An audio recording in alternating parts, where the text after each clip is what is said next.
I recently had the privilege to attend the inaugural Financial Planning Summit. It was a virtual event held by the Collaborative Exchange, Kevin Hinton and his team, and I thought I want to do a review about this because I really enjoyed it. And yes, I was part of it. I was also a moderator, but I'm going to try my best to do an unbiased opinion and review. I'm going to talk about what I really enjoyed and what was amazing, and then also maybe what can be done differently for the next one, but definitely something that you want to watch. And if you haven't subscribed yet to the channel, please subscribe. It'll be great to have you as a subscriber and help us grow in that way. I do reviews like this, and then also obviously my live show called Virtual Coffee with Francois, which I do every single Tuesday at 8 a.m. South African time. So, if you want valuable content that's related and relevant to your business and practical and easy to understand and hear from the thought leaders in the industry and some great interviews that I have with local and international guests, then please consider subscribing. Alrighty, so let me get into this review. Just my overall sort of sense of this. When this came around, I thought to myself, like, just another virtual event, because we've been bombarded. It feels like everybody's just been dumping information on our doorsteps, and they just want to be seen. That's what I feel like. It's just like, let's just do something so that we can be seen. And, it was cool in the beginning, and it was something to do when we were really in level 5 lockdown. But then as time went on, this pile of information just kept on growing and growing and growing. And the problem is that we don't really have a lot of context to that information. A friend of mine said to me, I don't need more information, I need context. And I'm like, you're 100% right. It's like, how do we use this stuff, and what do we do with it, and how do we make it practical? How do we filter out information that is not even relevant? So I think that's what's been happening. So when the virtual financial planning summit came around, I thought to myself, it's going to be more of the same. I've done several of these summits, and both local and international ones, and I wasn't really that excited about it. And then I saw the agenda, and I saw the way that they've structured it, and I got excited. I was like, wow, that is really amazing, because it's only 3 hours a day for 3 days in a row. Each and every single day had its own theme or topic, which was brilliant. In some of the things that I'm going to show you just quickly also what the experience was like. So I'm going to give you a glimpse into the system without showing you everything, because obviously it's proprietary and it's not mine. But it was really an amazing experience. So when I look at the agenda, and let me sort of share the agenda with you.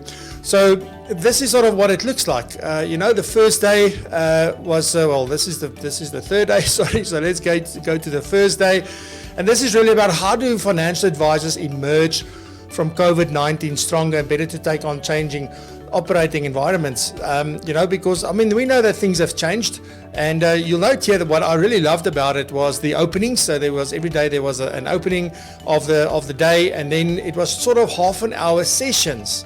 Here we had the future of financial planning and advice, and it was a panel discussion. We had David Monroe from Liberty. We had Hilton Kolner from Discovery. Jeanette Moret, it was great to hear her speak from Momentum.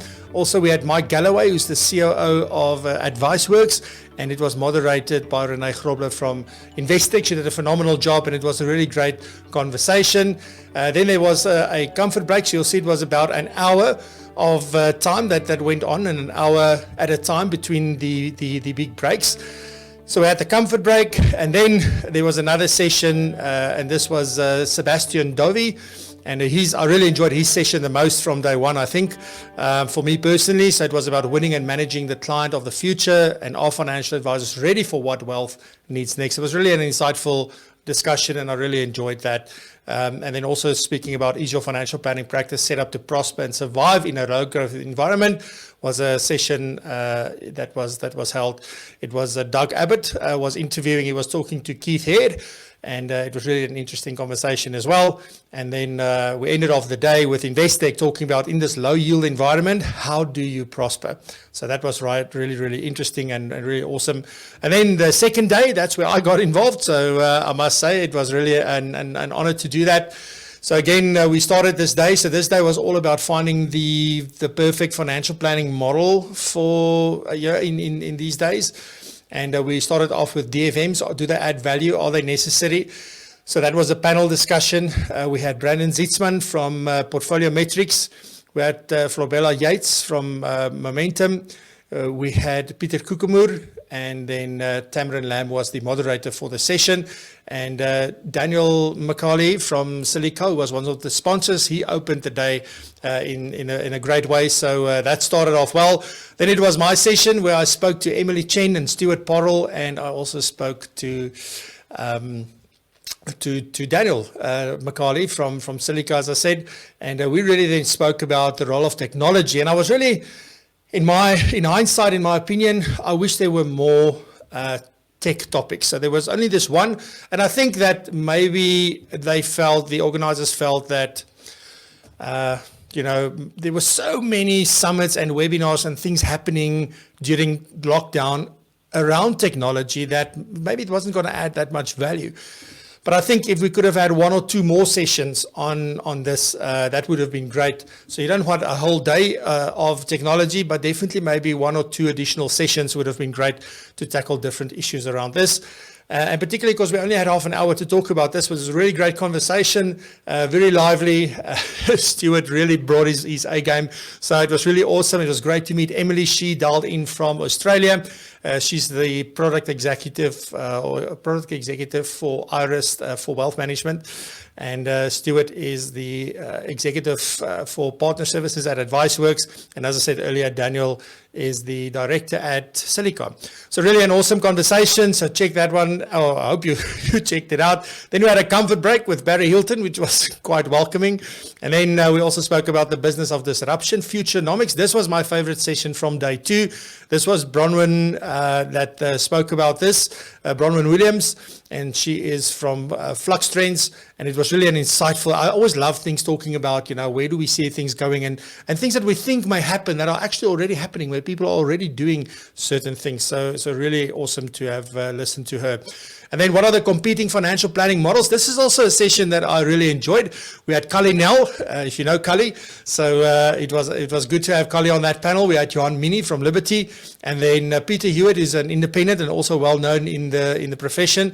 And they talked about, what is better, tied, multi-tied, independent? Do you join a network? Do you go at it on your own? And Ray Mher, Ray, I hope I've got your surname right. He was the moderator, and he asked phenomenal questions. I really enjoyed his questioning. He tried his best to sort of get the best out of these three. And I must say it was also an insightful conversation. Then we had how innovative are your strategies for high net worth clients? So that we also had that discussion. Then we had Paul Mendes from Investec talking about that, and that's how we ended day 2. Then the last day was all about creating equity value in a financial planning business. In other words, how can you drive up the value of your business so that you can sell it at a proper price somewhere in the future? And I really look forward to this day. It was a phenomenal day. Again, what we spoke about, there was a great opening again here. So Ian van Schoor did the opening. He's the CEO of AdviceWorks. So he opened the day. And then we had Mark Summon from Asupol, and he was talking about the good, the bad, and the ugly in creating genuine equity value. He's been around, seen a lot of things, and he really brought a lot of value in that session. And then we looked at what are the critical business drivers that create equity value for advisory practices. So this was again a panel discussion. So we had Andrew Moller from Citadel, and then Dan Higu from PSG, and we had Ian van Schoor from AdviceWorks, and it was moderated by Hamilton van Breda. And again, Hamilton asked some great questions, things that are very topical, like particularly also something that we asked in our session is, what about the client? Where does the client fit into this whole process of selling your business? Although this was very much focused on, how do we drive up that value? Then again, there was a bit of a break. And then we had my second session, which was valuation models for financial planning practices. And I had the privilege of talking to Peter Armitage from Anchor Capital. And also then with Heiko Weithauser from Efficient Group. He's the CEO of the Efficient Group. And it was a nice conversation, really got into the different models, but also asked some really relevant questions around, how does this really work in terms of selling? And then the session that came after that was exactly about that, selling your practice and or joining a national network. And here we had 3. I really enjoyed this session, I think the most for day 3. The reason being that we had Kobus Klein, and Kobus sold his business called Kanos Wealth, although he's still in the business, but as a financial advisor, but he decided to get out from the business owner role and focus on being a financial advisor. So he had his reasons for selling. And then we had Mandy Stratford. She's from Precept Wealth Solutions. She sold hers, and then also Mark Jurgens from Jurgens Finance. He also sold his business or got equity stakeholders in. So what made this so powerful for me, and I must just say before I say that Zama was, again, I mean, she is calm and collected and just like, wow, she was amazing. I liked how she ran that session, and it was really good. So what I liked about the session is the fact that all of them sold their businesses, but for different reasons and in different ways. And there were different things at play and things that they need to consider. And also, the entities that bought their businesses or bought into their businesses looked for different things. And it's really amazing to have listened to, in practical terms, what happens when you are selling a financial planning business. So not just so much about what is it worth and revenues and multiples and all that kind of stuff. What happens? What are they looking for? What happened? Did you get your price? All of that good stuff. It was really an amazing discussion, which I truly, truly enjoyed. And then, we ended off the day with why have more and more IFAs included structured products in their portfolios, which was done by Brian McMillan from Investec. And so that was the agenda. And as I liked it, it was 3 hours a day. I could still do a lot of stuff on the day. So it didn't take up my entire day or entire 3 days. And the best thing is this thing only cost 575 Rand, thanks to the sponsors. And maybe I can just quickly say, well, who was the sponsor? Who were the sponsors? Was that ViceWorks, was a platinum sponsor, and Investec as well.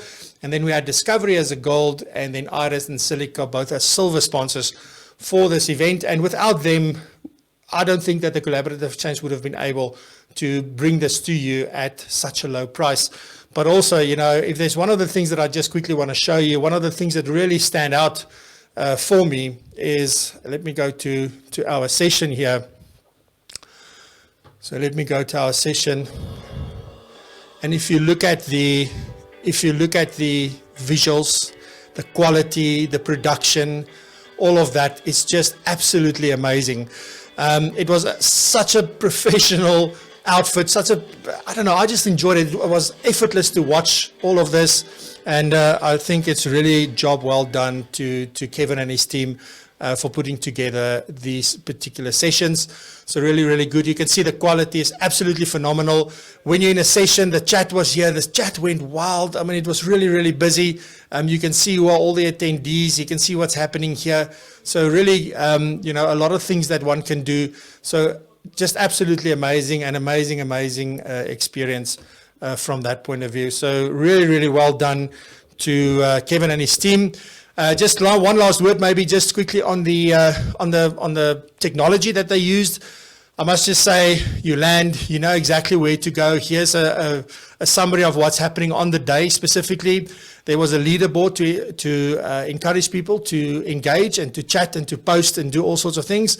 Here's the event feed, which is pretty much like a Facebook feed or a LinkedIn feed. So you could have posted there different things. You could do polls. You could just do a post. You can share videos. You can share images, all sorts of stuff. And you can see that it was really nice and busy. And you could really interact with these posts as well, which I think is absolutely phenomenal. And that is one of the things that I really enjoyed about this. Very, very simple. There was you could see the sponsors and visit them and learn more about them. There were some exhibitors that you could also go and look at, engage with them, and do all of that. You could if you look here at the top, there's some notifications that come through. You can do direct messages there and speak to different people directly in this without going outside of the app. And then obviously there was the leaderboard showing where everybody ends up based on your engagement. Not during sessions just, but in overall on the platform to keep it lively and keep it moving. So what could they have done differently? Well, in my opinion, I think one is that they could have made it at a bit more of technology sessions, just maybe I'm a little bit biased towards that. And then I think on the last day specifically, or every day actually, they should end the sessions like they've started them. So there's an opening, somebody opens the session, but nobody closes it. So it feels like you're left hanging in the air a little bit. So it's no clear that now we're done. So I would say just add a 5-minute closing, summarizing the day. It gives everybody a chance to really go back and reflect about the learnings of the day, and then it's done. And then on the last day, I would end off with a motivational, inspirational, some insightful kind of session, and not necessarily something that is more marketing related. So I think from that point that could be there, and then also end of the day. And I think there the organizers themselves should close the session. I had a chat with a few people about that, and we all sort of feel the same, that would have been great, if they just closed the day on the last minute and say, thank you very much, this was great, check out what's coming next. But this is definitely going to be back next year, so don't miss it, and I hope you enjoyed it. I want to know what you thought of the summit, if you attended it, and let me know your experience. Do you have any suggestions or things that you would have liked to see, some topics being addressed, or maybe just the way in which things are run? I think it was phenomenal, and really, really great to have been part of this. So Kevin Hinton, Collaborative Exchange, the entire team there, job well done. Thank you for bringing something new and fresh to our industry. Appreciate it, and we'll see you at the next one. Thank you very much for watching this review. Remember to subscribe if you haven't yet, and I'll see you in the next one. And come and watch Virtual Coffee with Francois at 8 a.m. on a Tuesday. I'll see you there. Bye-bye.